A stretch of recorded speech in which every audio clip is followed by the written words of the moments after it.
एक समय की बात है।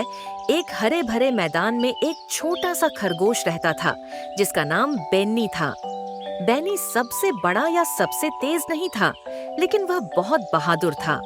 उसे नई जगहों पर जाना और अपने दोस्तों की मदद करना बहुत पसंद था। एक दिन जब बेनी जंगल के पास घूम रहा था, उसने एक हल्की सी आवाज सुनी, बचाओ, कोई मेरी मदद करो। उसने अपने कान खड़े किए और ध्यान से सुना। यह आवाज एक पुराने ओक के पेड़ के पास एक गहरे गड्ढे से आ रही थी।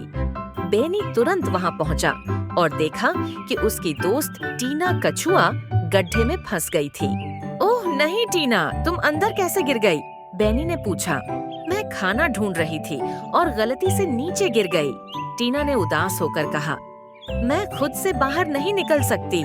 बेनी को पता था कि उसे टीना की मदद करनी होगी, लेकिन वह बहुत छोटा था और टीना भारी थी।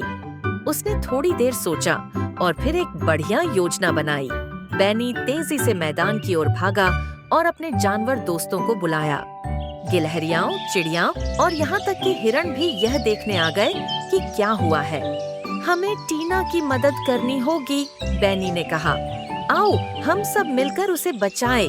सभी जानवरों ने मिलकर लंबी लताएं और मजबूत शाखाएं इकट्ठा की। बेनी ने उन्हें बांधकर एक मजबूत रस्सी बनाई। चिड़ियाओं रस्सी को अपनी चोंच में पकड़कर गड्ढे के अंदर ले गईं और टीना तक पहुंचा दिया। मजबूती से पकड़ो टीना, बेनी ने कहा। गिलहरियां और खरगोशों ने रस्सी को खींचना शुरू किया और हिरणों ने अपनी मजबूत टांगों से और जोर लगाया। धीरे धीरे, थोड़ा थोड़ा करके टीना ऊपर उठने लगी।